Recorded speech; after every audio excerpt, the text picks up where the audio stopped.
Hi, welcome to Marvelous Mysteries, the podcast. I'm Rebecca. And I'm Jaden. And we're going to do our weekly mysteries that we research and share. But first we're going to do icebreakers like normal. So I only have 2 this time. Okay. So the first one is, if you had like unlimited money, what would be your dream vacation? And let's say like a 2-week vacation or something, because otherwise mine would be like I spend years traveling the world. Yeah. So if you had like 2 weeks and you have as much money as you want. I don't know. So definitely like, I guess kind of been interested in going to like Ireland or Greenland or something like that, but at the same time like, there is Disney World, and that sounds like pretty nice. Just like 2 weeks. bring the whole family. That would be nice. I think I would do 2 weeks on like some sort of Mediterranean cruise in Greece and Italy, and maybe I'd go like do some other stuff, but I think that's maybe a cruise, and I could do like the sightseeing and be chilling. Disney has a cruise. Yeah, I could go on the Disney cruise. Is it in Europe? Then I would do it for sure.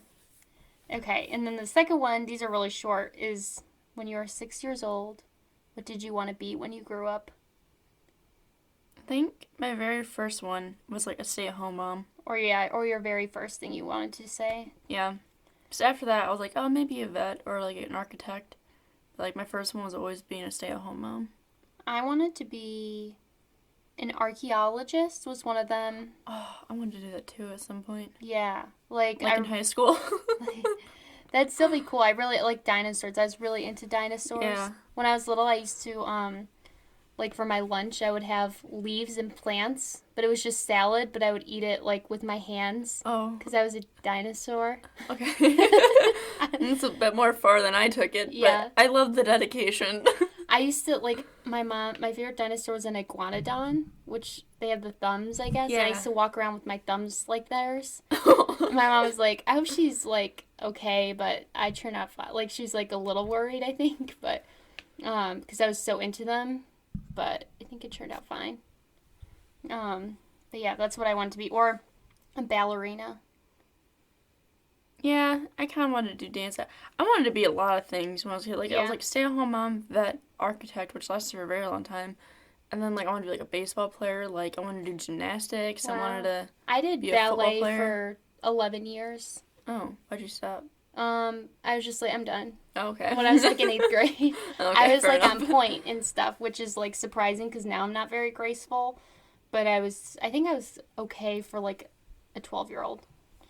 But yeah, that's all. That's all the icebreakers I have. But Do you want to tell them about your Sims story? How you brutally killed your family?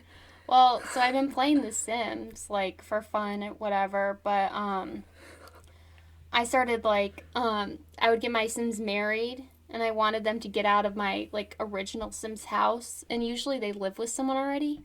So what I would do is I would marry them off to get them out, and then I would like you have to like switch the households up, but they were married, so I didn't want them to live with other people, so I'd move like the new household into my current household, if that makes sense, and then I'd trap them in a pool and then put a cage around it and let them drown.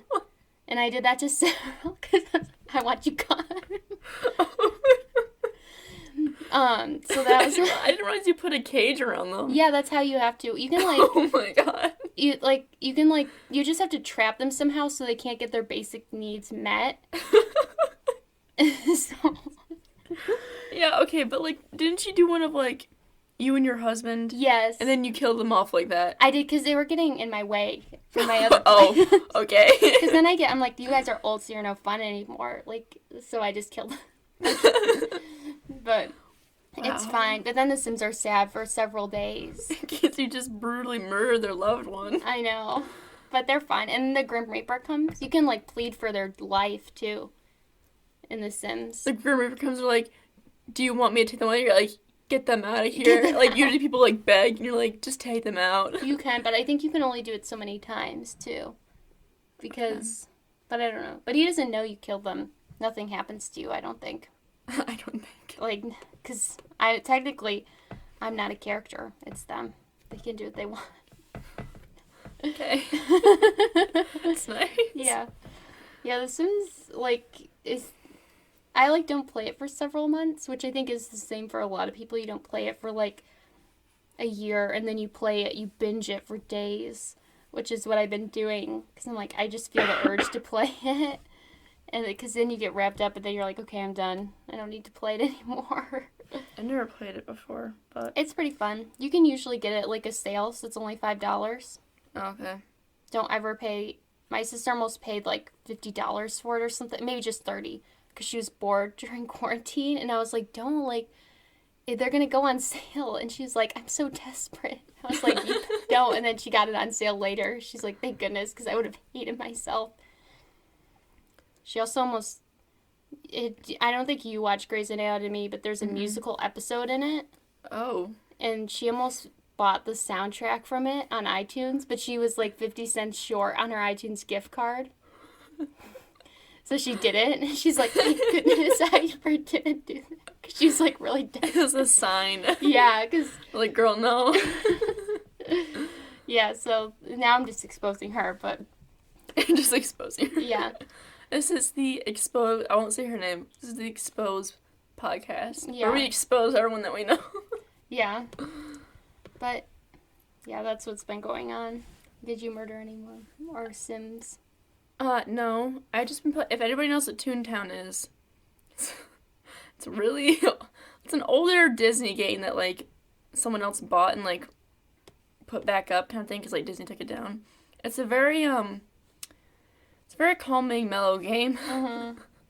Like, it's cool. I played it the other night for, like, 3 hours. Mm-hmm. Longer than I needed to, but I was playing with my sister, so it was fine. Mm-hmm. But that's kind of all I've been playing as of late. Nice. We did play Among Us. Because you're playing with us. Yeah. It was us two, and then my 3 siblings, and then my brother-in-law, which one of my siblings is her wife. Yeah, wait, no. Her husband. I'm married to Jaden's brother. Yeah. He's my wife. No. He's your wife. We played that the other night. That was fine, although, like, I don't know. I'm not that good at it. It's hard enough for me. I was the imposter once, and it made me really sad. Because I like being imposter, because it's easier for me to... It's easier for me to just pretend I'm doing something and kill people. That's... don't take this out of context. Than to, like, actually go around and find tasks to do. Like, I'm getting better at, like, finding where the tasks are. But, like, still... Yeah, so we both like to kill people in a game. Except one of them is actually meant for murder, and the other one is meant to create a... Sims, like, is this whatever you want it to be, though? I guess. I don't know. Well, should we do our things? Oh, yeah, we can start now. Did I go first last time, or did you? I don't know. I think I did. Okay, I can go first if you want. Sure, do it. Okay. So, mine this week is, like, just an unsolved mystery, but it's not like a murder or anything. It's about the escape from Alcatraz. So, I'm sure most people know what Alcatraz is, but if you don't, it was a prison in America, and it was on, like, an island in San Francisco Bay, which I looked it up, because I knew it closed down, I think, but, like, I didn't know what they did with it, but now it's a tourist spot. Yeah, and you can go there. I don't know if I would ever partake. I don't know if I would ever want to. You just go during the day. Yeah, but still. There's a Scooby-Doo episode about it. There is. Anyways. Okay, so so the first escape from Alcatraz was on June 11th of 1962. So it was 3 men broke out of their cells and vanished into the bay on a homemade craft. So there was Frank Morris, who was, like, the mastermind of the plan, and then John and Clarence Anglin, I think that's how you say their names, and their brothers. So those 3 escaped together, and they were never seen again. So the authorities did later discover pieces of the raft that had, like, been broken up at sea, but the convicts appear to have, like, either swum from it and escaped somehow, or they drowned, although I think they said, like, the bodies were never found, so, like, they could have just escaped. Okay.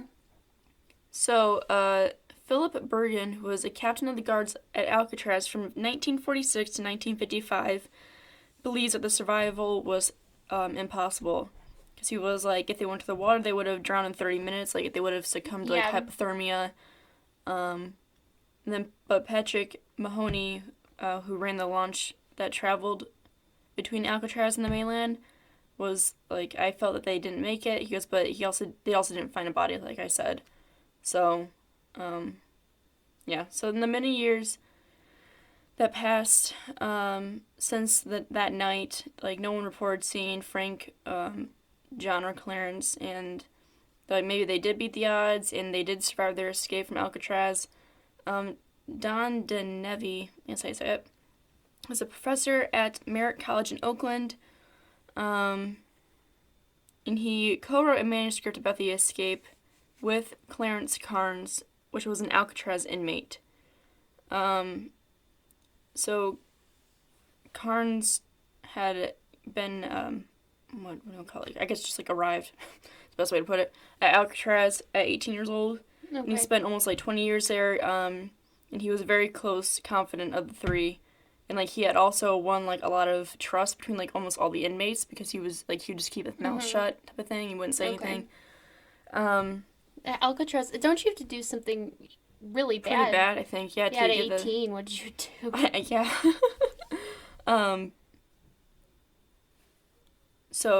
Yeah. So he was trusted by a lot of people, so he kind of had, like, all the inside tea.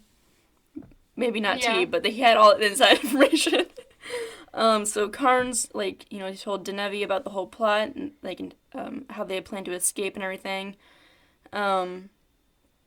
So while working there, an inmate named Alan West, he was assigned to paint the top tier and ceiling of the cell block. So while he was working there, he discovered that he could probably get to the prison roof through the ceiling ventilation shaft.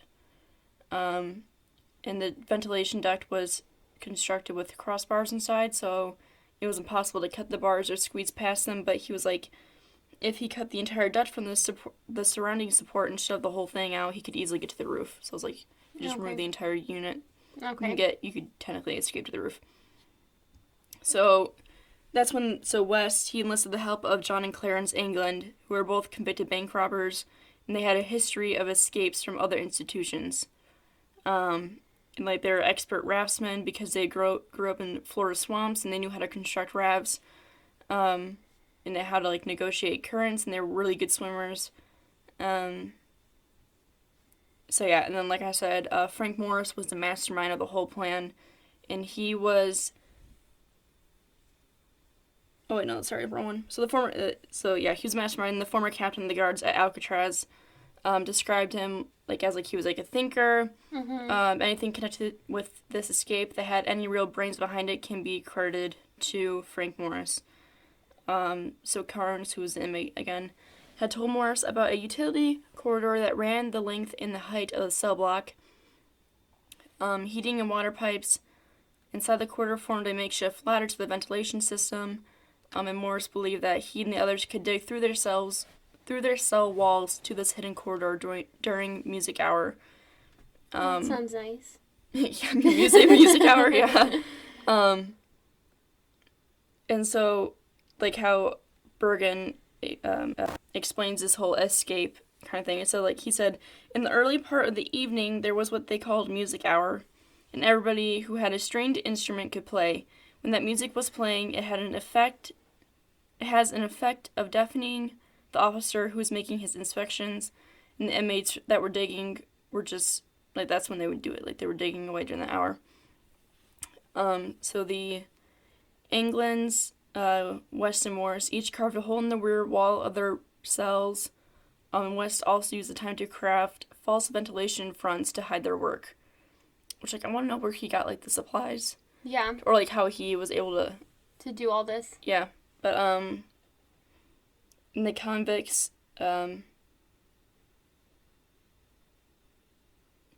sorry. So they also, made makeshift dummies of themselves. So, or at least the heads. Like, to make just the heads? Yeah. And out of what? I think it explains that later on, like, they used soap, concrete powder, and stolen paint. And that's how they made the heads, but they... Wow. yes, they made the dummy heads, put them in their bunks in case one of them was not in there when the guard would go by. That's like, and at the time, like when they would go by, that's also in the time when the lights were turned low, so it would be really hard to tell whether or not it was like actually them in the bed or just like a dummy head.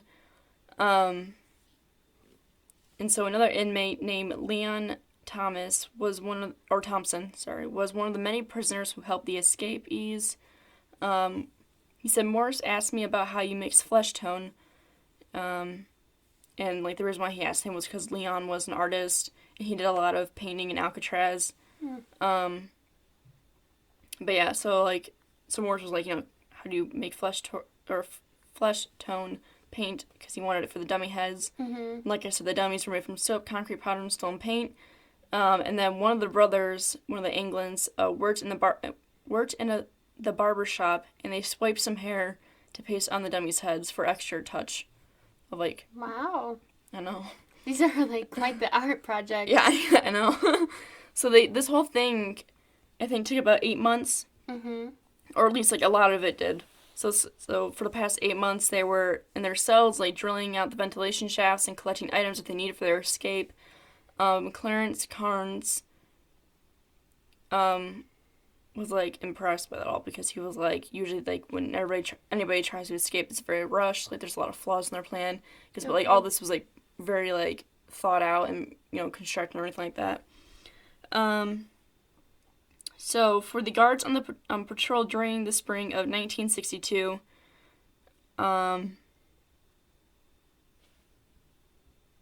sorry, hold on.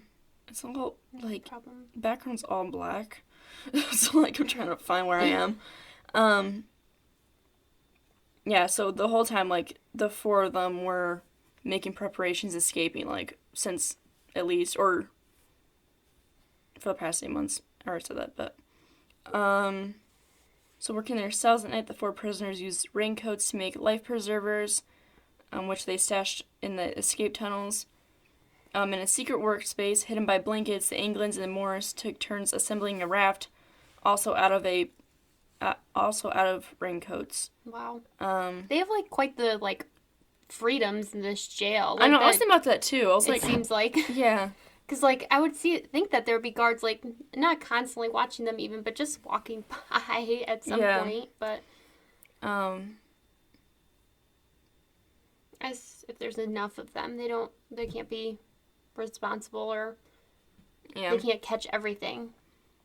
So after they made the raft for the raincoats, and then that's when they finally were like, it's time to escape. So the prisoners left their cells for the last time, and they encountered their first problem. Alan West was unable to slip through the hole in his cell wall. The others were unwilling to wait. Alan West, the original instigator of the plan, was left behind. That's kind of sad. I didn't read that part. Oh. I mean, like, I guess not sad because he was a criminal, but like. But still, he's like, bye guys. He's like, Take my credit. Yeah, thanks. And so Morris and the England brothers were out of their cells and into the utility corridor. That's where they climbed up the heating pipes to the ceiling. They popped out the ventilation ducts and they cut from the ceiling during the. Wait, what?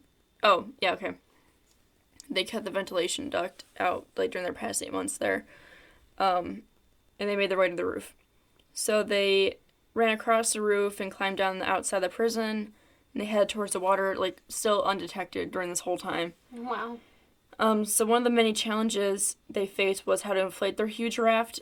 Frank Morris had come up with a plan. He had received a small accordion known as a concertina for use during the daily music hour. Okay. And so like an FBI investigator described how they used the instrument during their escape and said they had taken the keys out of the concertina, and then you could put your hand on one of the straps of the concertina and push it up and down, and it would operate just like a bellows. Wow. And so that's how they inflated the raft, I'm guessing. I mean, they're like quite the engineers and like I know, like a lot innovative. they had also like their background knowledge was kind of like, okay. Like, I mean, like they kind of all had like a lot of people in it that had like background knowledge for what they needed. So the 3 men escaped after they inflated the raft. Inside the prison, the dummy heads that they had left behind in their cells fooled the guards that happened to look in. When the breakout was finally discovered, it triggered an extensive search, which was like one of the largest manhunts ever. Patrick Mahoney, which was a former guard at Alcatraz, took part in the search. He said, "We were ordered to go out on the bay and, of course, start looking around the island, and then over at Angel Island, scanning the beaches to see if anything that pertained to them might have washed up. It became evident that we weren't going to find them. Whether they had made it or not, no one knew for sure." So during the first 24 hours, the search teams came up empty-handed. That's when they began to find remnants of the escapees' raft. In addition, a homemade oar was discovered floating between Alcatraz and Angel Island, and the paddle matched one that the convicts had left behind in the cell block. 2 days after the breakout, a rubber wrapped packet was also discovered floating near Angel Island, and it contained an address book, 80 family photographs, and a money order that belonged to one of the escapees. Some people began to doubt that the escapees had arrived. An FBI investigator said that probably the earliest they could have gotten into the water would be 10:30. The outgoing tide started that night at 10 o'clock, and that outgoing tide is very strong, and I firmly believe that they were taken by the currents into the Pacific Ocean. Yeah. Which I feel like kind of makes sense, because, like... Yeah, the ocean, or just, like, any big body of water is, like, terrifying and scary. And then it says, in addition, a Norwegian ship spotted a body floating 20 miles past the Golden Gate Bridge on the day of the escape, but they were unable to retrieve it, and the description of it matched Frank Morris. But there's, like, some evidence that suggests that at least one of the men survived. The day after the escape, a man claimed to be John England, called a San Francisco law firm known to represent Alcatraz inmates, and one of the attorneys of the law firm took the call, and he said, "I'm John England, and I want you to contact the U.S. Marshal's office." And I said, "Well, I'm not going to do that unless I know why." And he said, "Do you know who I am?" And I said, "No." He said, "Read the newspaper," and he hung up. And so their inmate back at Alcatraz, Clarence Carnes, he claimed that a few weeks after the break, he received a postcard from the escapees, and in it they gave prearranged code words that confirmed their escape. The card read, "Gone fishing." And Carnes believed that Morris and the England brothers had help from the outside. And they arranged by a convict on the inside. Okay. And he claimed that Ellsworth Johnson, the underworld king of Harlem, had arranged for a boat to pick up the escapees. And according to Carnes, the boat took the convicts to Pier 13 in San Francisco's Hunters Point district. And so Philip Bergen, who was the former Alcatraz captain of guards, doubts the story, though. He says, like, my feeling is that it's something that Carnes dreamed up, and that there's not the slightest possibility that there's any truth in it. Alan West was interrogated repeatedly about Johnson. He was also pressed to reveal any other contacts who might have helped the convicts, and he denied that any existed. Sorry, I'm trying to... And, like, one of the inmates was, like, West probably wouldn't basically, like, tattle kind of thing. Like, he wouldn't copped out kind of thing. So the story is told by persons at Alcatraz did not impress the FBI investigators like Philip Bergen. He still believes that the men drowned within minutes of hitting the water. And even though Alcatraz ceased prison operations many years ago, the famous escape of June 1962 contains puzzle investigators.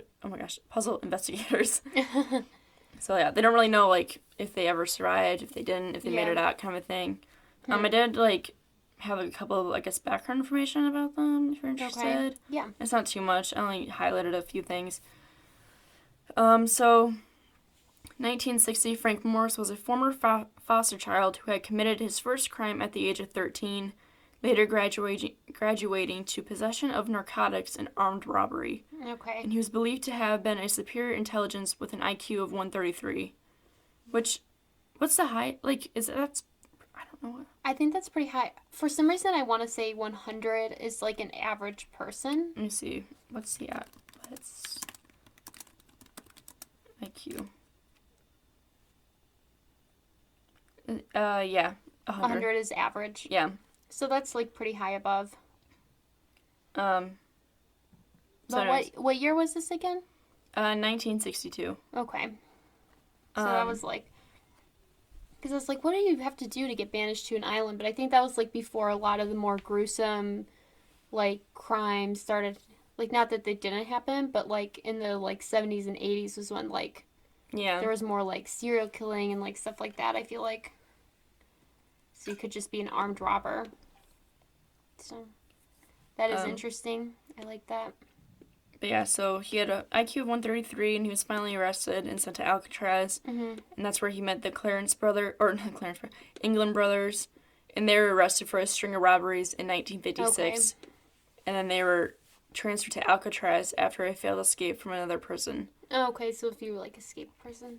Yeah. In Alcatraz, Clarence Carnes, that's when he befriended Morris, and that's when he informed about like all the tunneling systems, and then I kind of just had like, despite public belief that Morris and England surrounded San Francisco Bay, all three men still have open arrest warrants on them, and the U.S. Marshal Office has continued the search, going for each man individually until the date of each man's 100th birthday. Oh, wow. Which, that would still be happening, right?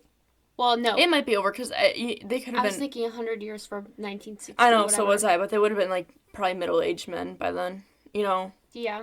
So it's probably not going on still. Yeah. And there was, like, in 2011, Bud Morris, who was an elderly man, he claimed to be Frank Morris's cousin. He came forward and said that he had previously delivered bribes to Alcatraz guards. Mm-hmm. He also claimed to have met Frank in a San Diego park shortly after the escape, and his daughter claimed to have remembered being there as well, meeting with her father's friend Frank. Oh, wow. But like, they don't know if that story's true or not. Right. It's just what he says. Yeah, and then in 2012, two of the England sisters, along with two of their nephews, announced publicly that they had believed the brothers had survived the escape attempt, and they had received phone calls and Christmas cards from the brothers in December of 1962. And then in 2015, on the History Channel documentary about them, it was also revealed that handwriting on some of the Christmas cards was found to match one of the brothers. Oh, wow. So, like, it could have been them, but it's still not certain. But that's kind of all I had for that. I just thought it was interesting. Yeah, I like it. Yeah, because they just never really found out, but... Yeah. I wonder, because there's still, like, arrest warrants. Have you ever looked at, like the FBI most wanted? Technically, like, I think they have, like, a list of people, like, even, like, a really old list. Like, I don't know if they were on it, but, like, they have it from when they first, like, created it. So it's, like, kind of interesting to look at. But also scary if you look at the recent ones, if you're scared. I guess it's good to know. Now they have, like, several different lists. Like, they have different, like, people wanting information, and they have lists on, like, different types of crimes, too. Like, they have terrorism, and then just top 10 most wanted people, or whatever. Yeah, I'm not gonna look at that, though, because I don't want to be flagged. That's cool. Yeah. You can go next, if you'd like. Me? I can go next. Only you. There's only two of us here, but you can go next if you like. Thanks. You're welcome. So I'm doing the Circleville Letters. Have you heard of this? I don't think so, no. Alright, well, it's more letters. Okay. I already did a letters one, but... So this is in 1976 in Circleville, Ohio. Residents of the town started receiving strange letters detailing personal information about their lives. So this is like one person, though, that received their letter, because they had, like, the most horrific experience. This is Mary Glipsy. I think it's Glipsy. So she was like a bus driver, I believe, for the schools. Circleville, Ohio is like, nobody locks their doors, small town, everyone knew everyone, safe place, but, right. Everyone started receiving these letters. So hers was, this is the first one. It says, I know where you live. I've been observing your house and know your children. This is no joke. Please take it seriously. And basically, the biggest thing she was accused of is having this affair with the superintendent of the schools, Gordon Mazie. So, The letters had a postmark from Columbus, Ohio, but no return address. So the letters would say stuff like, "Stay away from Maisie. Don't lie when questioned about knowing him. I know where you live. I've been observing your house and your children. This is no joke. Please take it seriously. Everyone concerned has been notified, and everything will be over soon." So she received a letter within like 8 days of the first one. Other people started receiving them. She didn't tell her husband until like he received a letter saying that about the affair. So her husband Ron received a letter as well, outing the affair, which she said was not true. Mm-hmm.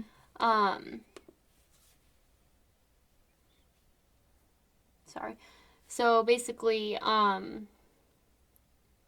like the letters threaten their lives. It's saying like, "We must inform you that your wife is having an affair with Mr. Maisie. She chased him until he caught her. Eliminate both of them before they eliminate you. Remember, we know where you work. We know your red and white truck. No one can help you.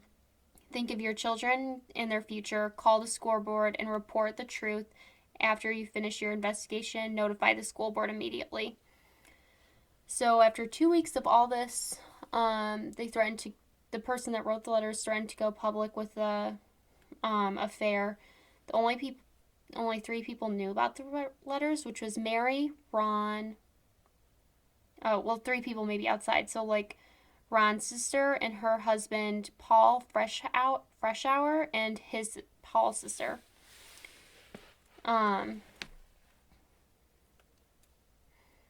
So at one point, like, they thought maybe that the son of Gordon Maisie, William, was writing the letters because they were maybe sent as a W. So they had Paul write letters to the suspect claiming they knew who they were.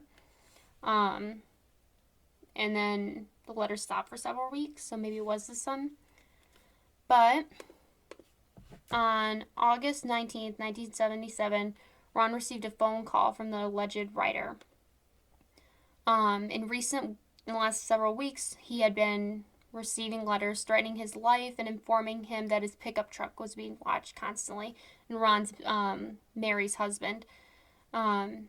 So he got this phone call on August 19th, and it seemed like someone was harassing him on the phone call. And people said like the call seemed to confirm his suspicion of the identity of the writer. So he grabbed his gun, left in his pickup truck. And then a few minutes later, Ron was found dead in his pickup truck, and he had crashed into a tree. Oh, okay. Well. Yeah. So, investigators learned that he had fired at least one shot from his gun before crashing. The sheriff questioned and eliminated at least one suspect in his case. He then ruled his death an accident because they claimed that he was driving drunk. Because when they tested him, did an autopsy, he did have like a high blood alcohol content. Mm-hmm. So they thought he was driving drunk. A lot of people thought the sheriff was involved in a cover-up. The sheriff initially agreed that it was a result of foul play, the death.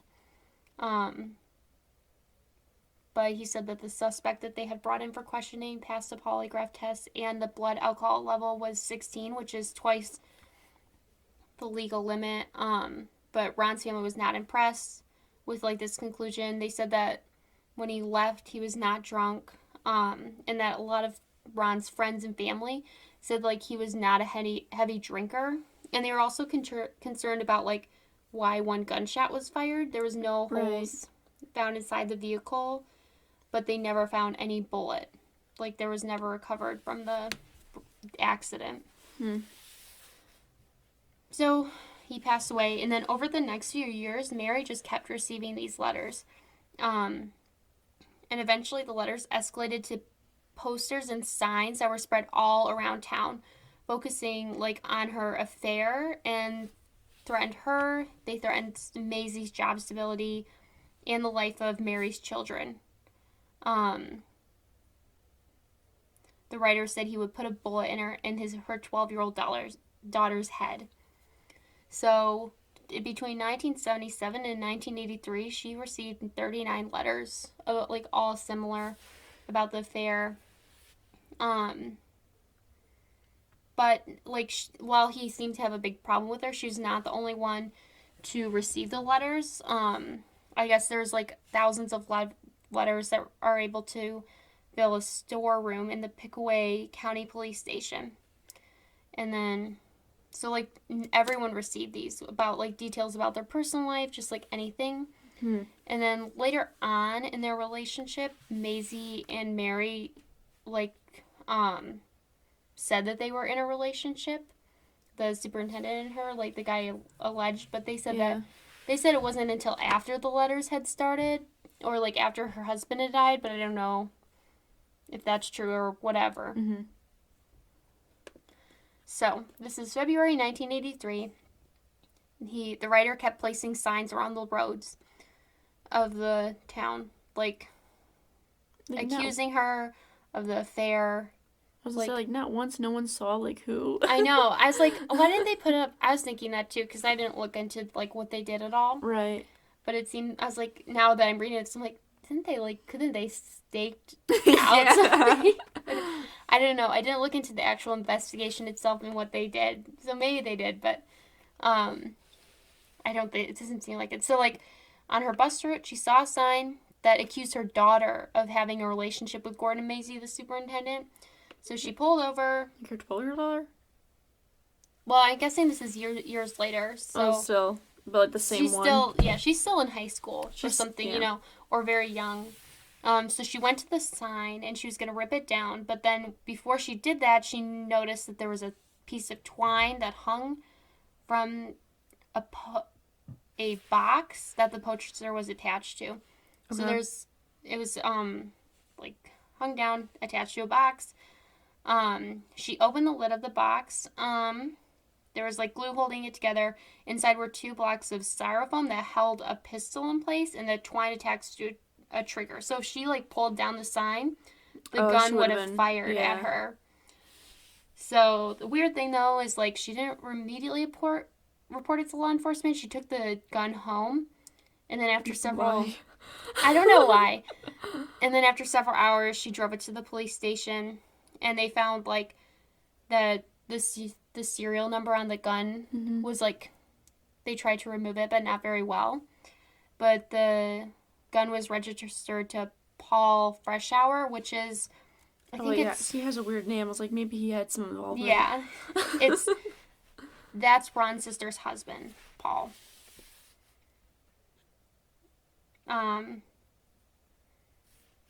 Yeah, so that's his brother-in-law, which is, I guess, her brother-in-law, too. I don't know.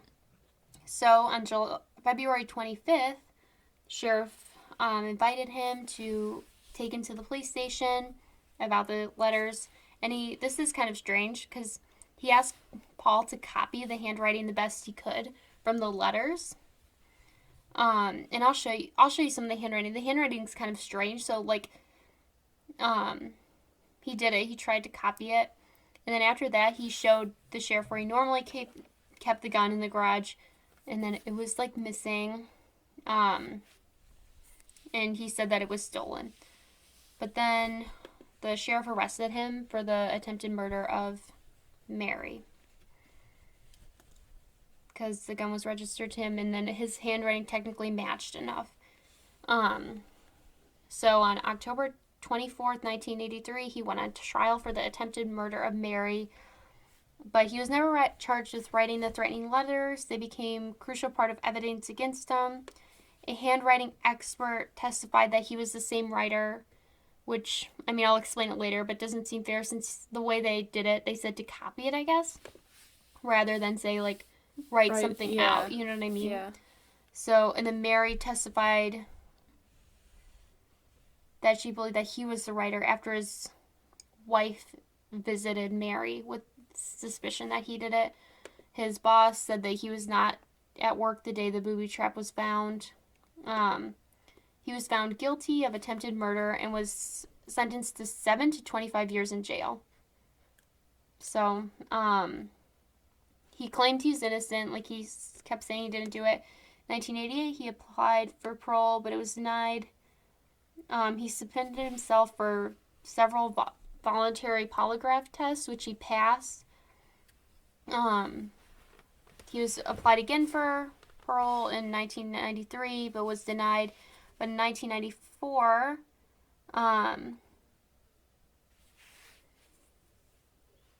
his appeal was granted, and he was released because he was able to like cast enough doubt, because during all this time, like, the letters are still being sent to people.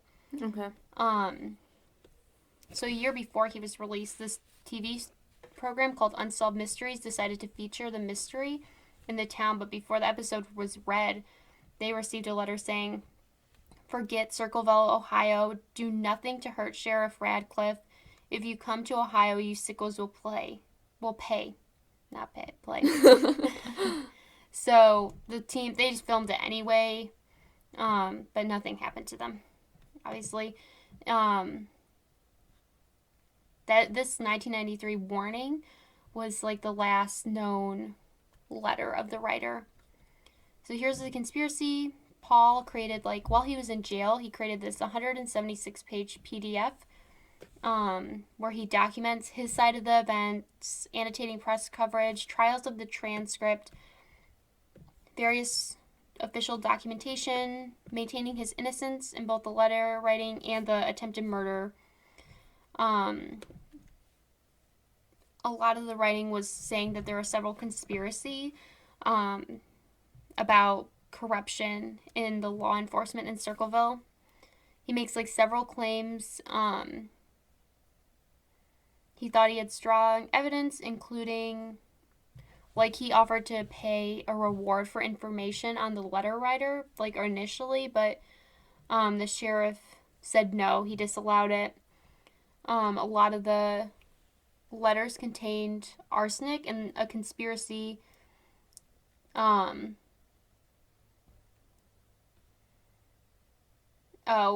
about the sheriff himself. Like, he wanted to protect his reputation and advance his own career. Like, so he wanted to be the one that put this away, the person away that did all this, you know, and not seem like someone that just didn't do anything about it. He thought that the letters would interfere with the sheriff becoming the National Sheriff's Association president, which is like some little club, you know.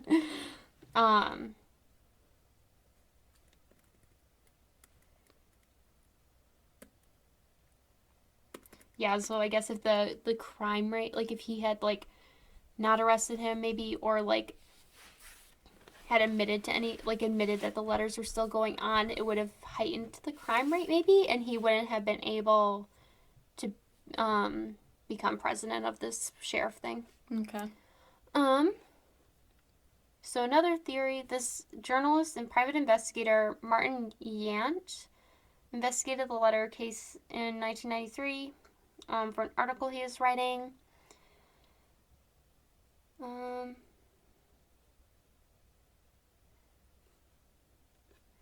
So he has like two theories basically. So he thought the original letter was a man named David Longberry, and he worked for the schools, and they thought maybe he had like some sort of infatuation with Mary, and Mary was like, "No, I'm good, I'm married." And so then he thought that maybe he decided to like write all these letters over the years to get back at her for rejecting him. But like, he wrote them to other people too, right? About yes. their own things. So that's the thing, is that like somehow these are all wrote to other people, but I guess maybe he could have done that, but it's like you have to be everywhere to be able to know all these people. So then the second conclusion was that they thought Paul and his divorce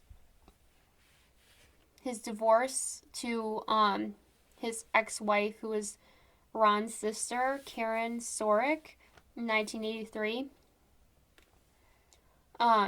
So before the attempted murder, Paul was going through a divorce with Karen, Ron's sister, and things were not looking good for her.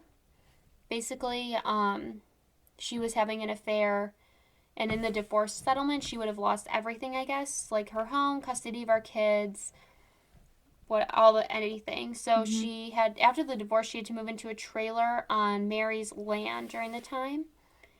And she's the one who told Paul she thought he was the Circleville writer. And Mary told the sheriff, like, right away. And then,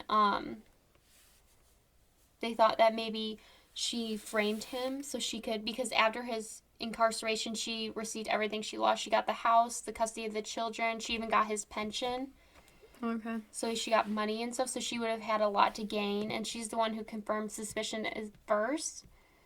And then she, like, received a lot for that, like, for getting him in jail. Plus, it seems, like, very convenient that the person just, like, crudely tried to erase the filing number, but it wasn't done very well. You would think that they would cover their steps a little bit more, but they still haven't solved it, like, because Paul was released from prison, and he won his appeal, so he's not guilty for it, and at least in, like, he was not found guilty for it in the end. So they still don't know who wrote the letters, and I don't think they haven't gotten any letters anymore. So yeah, they're just these creepy letters. I'll show you the handwriting. It's kind of weird though, like that everyone got them. Right. It's like it would have to be someone that, like. So it's like this weird handwriting. It looks like. Let me see it again. Sorry. Yeah, that almost looks like a. Slightly like little kids. Yeah, it's strange. And, like, I don't know. And he's like, I don't know. It seems like I like both theories because it seems like it could be someone trying to get back at Mary. Right.